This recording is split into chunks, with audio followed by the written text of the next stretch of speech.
तत्वहीन, नीतिहीन, नैतिकताहीन आणि विचारहीन असलेला एकमेव पक्ष म्हटलं तर वावगं ठरणार नाही, तो म्हणजेच हा राष्ट्रीय काँग्रेस.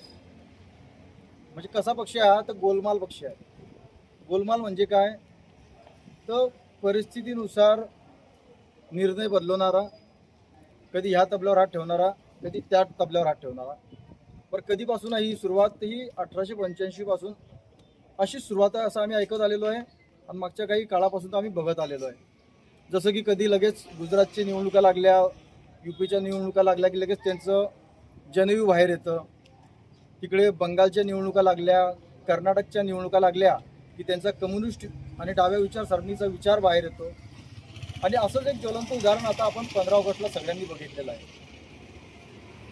की सन्माननीय सोनिया गांधी इकडे आपलं राष्ट्रीय गीत गायलं जात आहे आणि ते त्याला स्टॉप स्टॉप म्हणतायत.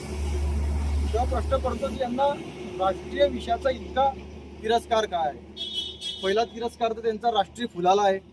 राष्ट्रीय फुल म्हणजे कमळाचं फुल, ज्याच्यावर माता सरस्वती विराजमान आहे. आणि त्या कमळाच्या फुलाला त्यांचा विरोध आहे हे आम्ही समजू शकतो, परंतु आता या राष्ट्रीय गीताला देखील विरोध आहे.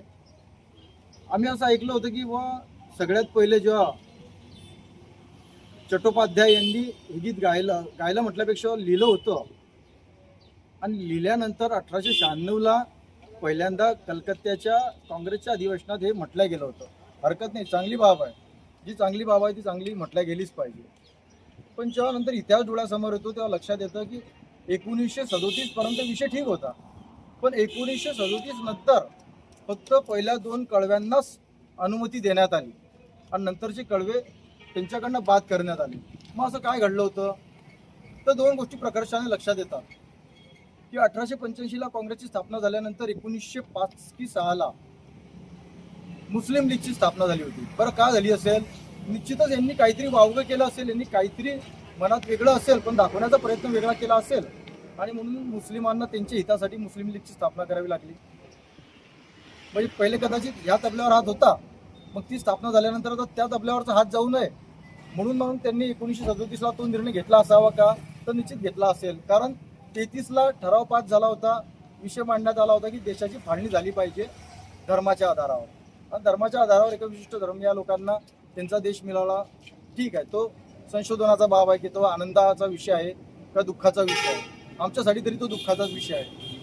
परंतु पुन्हा देशात राहणाऱ्या एका वर्गाचा आपल्याला सपोर्ट भेटला पाहिजे